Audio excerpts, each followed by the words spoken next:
नमस्कार मित्रांनो, welcome back to my channel. मी पुन्हा एकदा तुमच्या समोर आलो आहे एक नवीन सिरीज घेऊन आणि ही सिरीज आहे आमच्या स्प्रिंगच्या ट्रॅव्हल्सची. तर तुम्ही म्हणाल स्प्रिंग ट्रॅव्हल्स काय आहे? तर स्प्रिंग ह्या कॉन्टेक्स्टमध्ये आहे स्प्रिंग सीझन.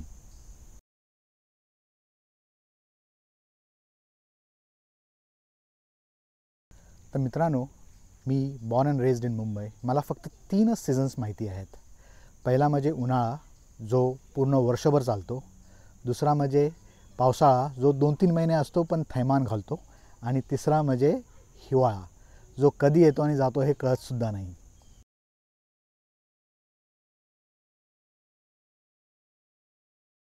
आम्ही जिथे राहतो US मध्ये, तिथे आम्हाला 4 सीझन्सचा एक्सपिरियन्स मिळतो.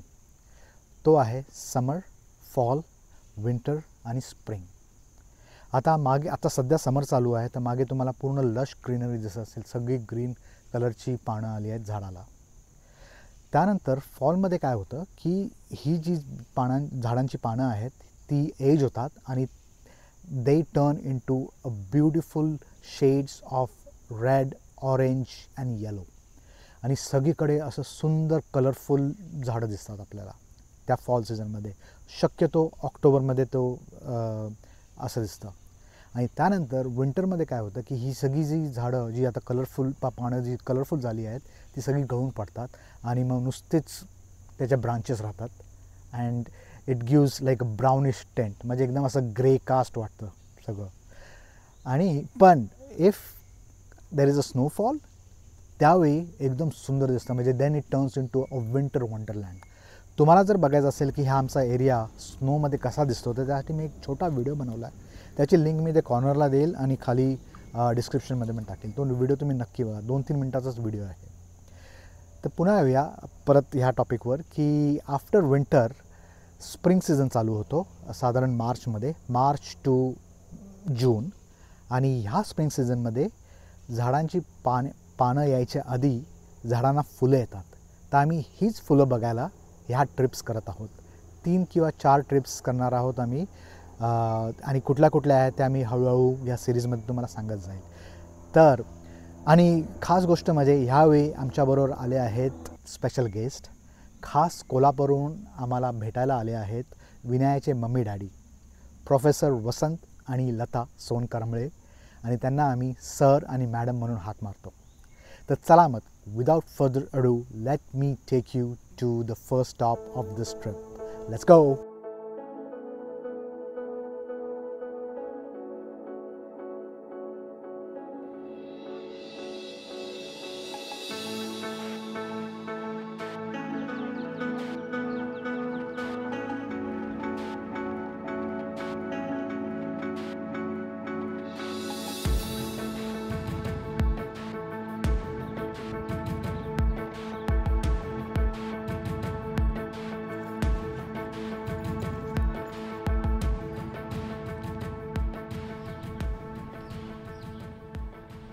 Hi, good afternoon. How are you? Just need an ID to match that number. Sure. And I'm doing much better now that you guys finally made it here. Now I can. It was a long drive though. I can close up and go home. Yeah. Here. And the shuttle bus runs every 15 minutes from the visitor center till 7. Till 7 p.m.? Okay. And it's back and forth, right? Like. Yeah, back and forth every cool. 15 minutes. Cool. Thank you very much. You're Thank you. Appreciate it. नमस्कार मित्रांनो, तो आमचा हा पहिला stop आहे या दिवसाचा. ह्या जागेचं नाव आहे हार्पर्स फेरी नॅशनल हिस्टॉरिक पार्क. आणि हा पार्क जो आहे हा येतो वेस्ट व्हर्जिनियामध्ये. तर आता आम्ही विजिटर सेंटरच्या इथे मोठ्या पार्किंग लॉटमध्ये गाडी पार्क केली आहे आणि मग तिथून त्यांच्या शटल्स घेऊन आम्ही खाली आलो आहोत. आणि त्याचं रिझन असं आहे की इकडे खूपच लिमिटेड पार्किंग आहे. तर मोस्टली सगळे लोक असेच करतात, वरती विजिटर सेंटरच्या इथे गाडी पार्क करतात आणि मग तिथून त्यांच्या शटल्स घेऊन खाली येतात. 10 ते 15 मिनटाला त्यांच्या शटल्स चालू असतात. आणि हा पार्क जो आहे हा खूप सुंदर दिसतो ॲक्च्युली फॉल कलरमध्ये किंवा समरमध्ये. पण आता एप्रिलचा महिना आहे. इनफॅक्ट एप्रिल जस्ट स्टार्ट झाला आहे. स्टार्ट नाही झाला, मार्च एंड आहे अजूनही. आणि त्यामुळे इथे अजूनही झाडांना पानं आली नाही आहेत. पण हे आमच्या वॉशिंग्टन DC ट्रिपच्या मध्ये येतं, त्यामुळे आम्ही विचार केला की चल जाता आता इथे जाऊन बघूया. आणि मस्त टाऊन आहे, त्या टाऊनमध्ये पण आम्ही आता जाऊ थोड्या वेळात. आणि आता त्यांनी सांगितलं की इकडे हे वाईल्ड फ्लॉवर्स आले आहेत, हे बघा, हे असे लाईट ब्लू कलरचे फ्लॉवर्स आले आहेत इकडे, आणि पर्पलिश कलरचे फ्लॉवर्स. आणि हळूहळू आता इथे सगळ्या झाडांना हे पानं यायला चालू होतील आणि मग एकदम सुंदर दिसतं हे. Right, so let's see. बघूया आता, अजून थोडंफार इथेच टाईमपास करू. इथे एक मस्त चर्च पण आहे, तो पण बघायचा आहे. And then I show you guys around. अरे इकडे बघा, आता थोडंसं फिरून दाखवतो. लोक राफ्टिंग करत आहेत.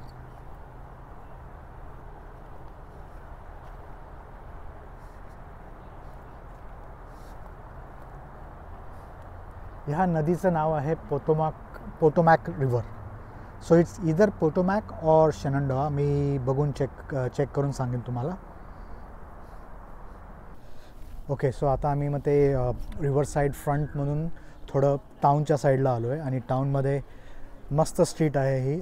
ह्या स्ट्रीटच्या आजूबाजूला पूर्ण अशी दुकानं आहेत, जुन्या काळची दुकानं, म्हणजे ऑलमोस्ट लाईक 18th सेंचुरीच्या वेळी कशी दुकानं होती अमेरिकेमध्ये, तशी ही दुकानं प्रिझर्व केली आहेत. आणि बेसिकली दुकानं नाही आहेत आता सध्या, it's just like a museum, म्हणजे लोक आतमध्ये जाऊन बघू शकतात. इकडे पण काहीतरी आहे, फिलिप फ्रँकलिन अँड कंपनी शूजचं दुकान आहे, या इथे दाखवलं आहे. आणि थोडं मागे वळून दाखवलं तुम्हाला इथे तर एक मस्त चर्च आहे त्या हिलवर, आणि त्याच्यासमोरच एक येलो कलरची फुलं आली आहेत. खूपच सुंदर दिसतं आहे. ह्या इथे इंडस्ट्री म्युझियम आहे, म्हणजे 17th-18th सेंचुरीमधले काही आर्टिफॅक्ट्स ठेवले आहेत.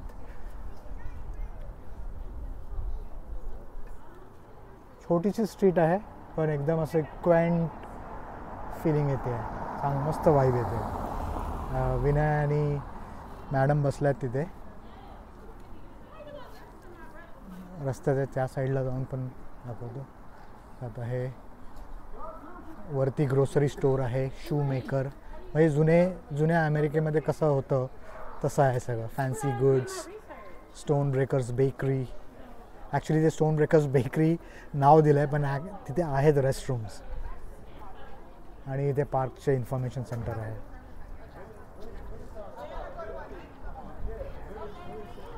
हे बघा, हे फिलिप फ्रँकल अँड कंपनी, म्हणजे असं दाखवलं की असेच हॅट, कॅट्स आणि शूजची दुकान होती. आता तर सगळं डिपार्टमेंट स्टोअर झाले आहेत, मोठमोठ्या चेन्स झाल्या आहेत, मॉल झाले आहेत. तर पूर्वीच्या वेळी अशी बुटीक शॉप्स होते सगळे. आणि विनया आणि मॅडम बसल्या आहेत वरती. स्टाईप्स बोर्डिंग हाऊस म्हणजे हॉटेल आहे ॲक्च्युली.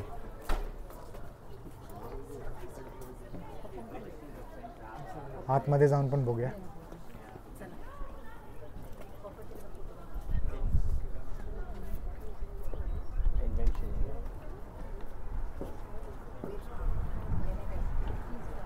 आत अंधार आहे खूप.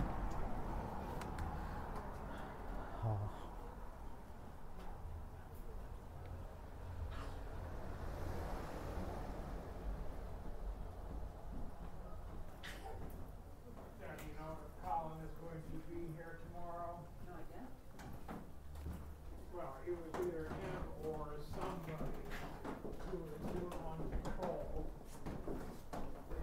ओके. आता आपण जे चर्च बघितलेलं खालून, ते चर्च आता जरा जवळून बघायला चाललो आहोत. इकडून जरा जिने आहेत आणि मग त्या जिनेवरून वरती गेल्यावर ते चर्च आहे. So will just go. आणि हे बघा कसं मस्त कॉबलस्टोन स्ट्रीट्स आहेत, त्यामुळे अगदी युरोपियन गावं कशी असतात तसे दिसत आहेत. आणि हे पूर्ण साईडला ज्या आहेत पुढे जी दुकानं आहेत ते त्यांनी सांगितलं की those are not part of the national park, those are private restaurants वगैरे. तर मग तिकडे पण एक अशी चक्कर टाकून येऊ.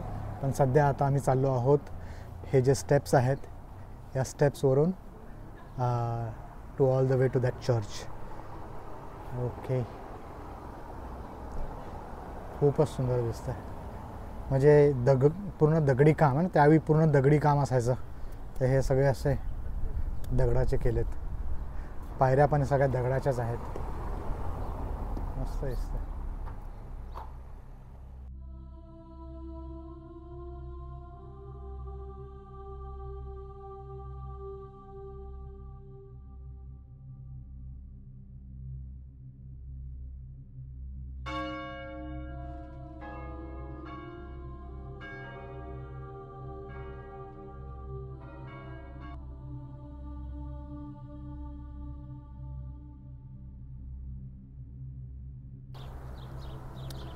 सो बेसिकली हे saint Peter's Roman Catholic church आहे. आज बंद आहे. Not sure why.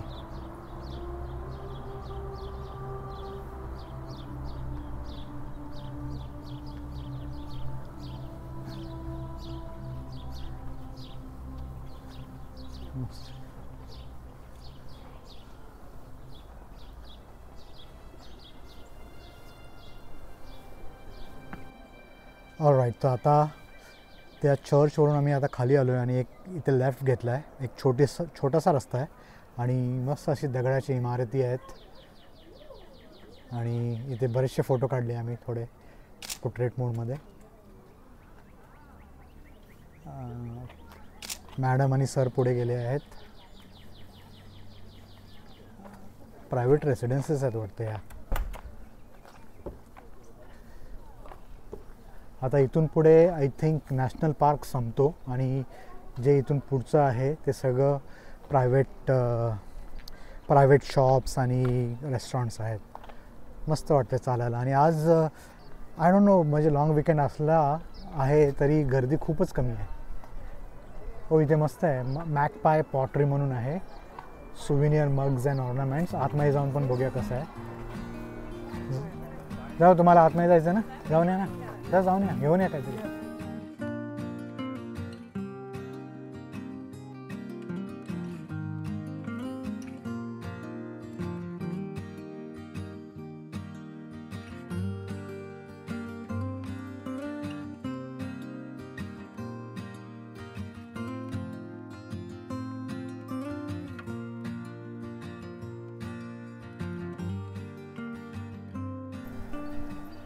ओके. तर पुढे मोस्टली सगळा रेसिडेन्शियल एरिया आहे, प्रायव्हेट रेसिडेन्सीज. त्यामुळे अजून पुढे गेलो नाही आम्ही.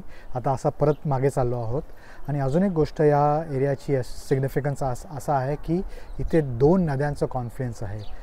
पहिली आहे पोटोमॅक रिव्हर आणि दुसरी आहे शेनंडोआ रिव्हर. तर आता आम्ही तिथंच चाललो आहे. त्याला बोलतात द पॉईंट. आणि त्या पॉईंटपासून तुम्हाला ते संगम दिसतं त्या 2 नद्याचं. असा संगम आम्ही लडाखमध्ये पण एकदा बघितलेलं, बिटवीन इंडस अँड झंस्कार नदी. आणि आता आम्ही बघणार आहोत पोटोमॅक अँड शेनंडोआ. तर चला मग, लेट्स गो देअर. आता ह्याच रस्त्याने असं खाली जायचं आहे आणि लोक इथे रेस्टॉरंटमध्ये जेवत आहेत वगैरे. छोटी छोटी बुटीक शॉप्स आहेत, बेकरी आणि कॉफीचे.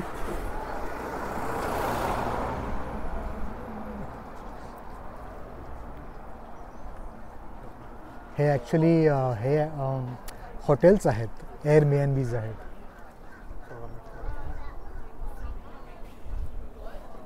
ओके. सो आता आम्ही आलो आहोत त्या कॉन्फ्लुएन्स पॉईंटला. तर आता इकडे दाखवल्याप्रमाणे, इथे सांगितल्याप्रमाणे, दिस इज द पोटोमॅक रिव्हर. इथून येते ती.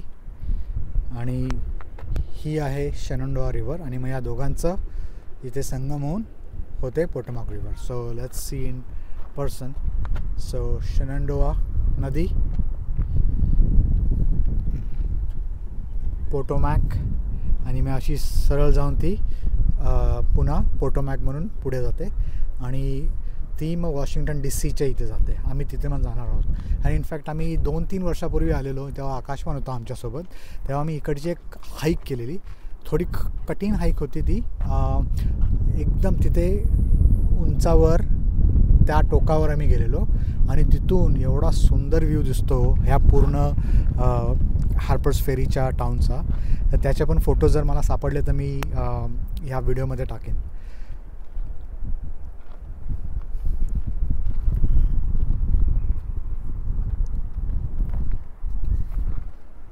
मॅडमला आणि विनयाला थंडी वाजायला लागली आहे.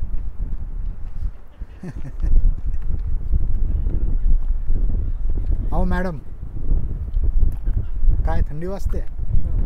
खूप आतापर्यंत छान होतं, खरं आता जरा थोडी थंडी वाजते. थंडी वाजते. याच्या जवळ आहे ना, नदीच्या जवळ. आणि आता हे पण आपलं वर ढगाळ झाले पूर्ण आता. सर एकदम आपले फोटो काढण्यात मग्न आहेत. तर आता सर आहेत आमच्यासोबत, त्यांना विचारूया कसं वाटलं इकडे येऊन. काय म्हणता, कसं वाटलं? अतिशय सुंदर आणि खूपच आल्हाददायक आहे. आणि हे छोटंसं व्हिलेजसारखं आहे, खेड्यागावासारखंच. या ठिकाणी सर्व प्रकारचे बलुतेदार जे खेडेगावात आढळतात तसंच इथं सुद्धा आढळतं. प्रामुख्यानं वेगवेगळ्या कारागिरांची घरं आणि त्यांच्या वस्तू वगैरे पाहायला मिळालं. आपल्या इंडियामधील ग्रामीण भागाचं दर्शनच एक प्रकारे झालं असं मला वाटतं. आणि हे पाहून मला अतिशय आनंद झाला, फार बरं वाटलं. अच्छा, चला आता इकडचं आम्ही आटोपलं आहे. आता परत गाडी घेऊन आम्ही चाललो आहोत आमच्या हॉटेलला चेकिंग करायला. तिकडे वॉशिंग्टन DC एक तासाभराच्या अंतरावरच हॉटेल बुक केलं आहे. तर चला मग निघूया आता तिथे. हो, आणि अजून एक गोष्ट सांगायची आहे. इनफॅक्ट आम्ही इथे आहोत, सो आम्ही इथे आहोत. आणि तुम्ही जर इथे बघाल तर ह्या पॉईंटला 3 स्टेट्स पण मीट होतात. म्हणजे इकडे हा मेरीलँड स्टेट आहे, इथे आहे वेस्ट व्हर्जिनिया आणि इथे आहे व्हर्जिनिया. सो हे 3 स्टेटचं म्हणजे 2 नद्यांचं मिलन तर आहेच, पण 3 स्टेट पण असे एकत्र येतात. तो एकदम आयकॉनिक पॉईंट आहे हा.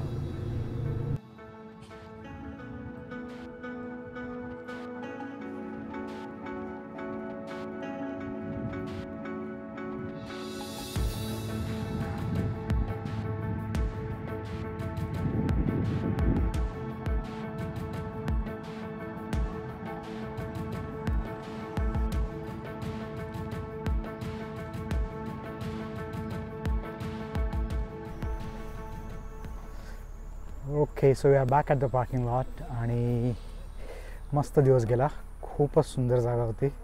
इनफॅक्ट आम्ही मागच्या वेळी विलेज एवढं एक्सप्लोअर केलं नव्हतं, त्यामुळे आज थोडं शांतपणे विलेज एक्सप्लोअर केलं. आणि ह्यांना पण खूप आवडलं, सरांना आणि मॅडमला. आता तेच पार्किंग लॉटमध्ये आलो आहोत. गाडी घेऊन आता जाऊ शँटिली व्हर्जिनिया नावाच्या एका शहरामध्ये आम्ही हॉटेल घेतलं आहे. कारण की वॉशिंग्टन DCच्या जवळपास हॉटेल्स खूप महाग असतात. आणि असं म्हणतात की ह्यावेळी म्हणजे स्प्रिंग चेरी ब्लॉसम फेस्टिवलच्या वेळी वॉशिंग्टन DCमध्ये खूप गर्दी होते. तर मग आजचा दिवस आता इथेच संपूया आणि उद्या दुसरा दिवस वॉशिंग्टन DCमध्ये चेरी ब्लॉसम्स बघायला, होपफुली आम्हाला चेरी ब्लॉसम्स बघायला मिळतील. So let's continue our spring trip.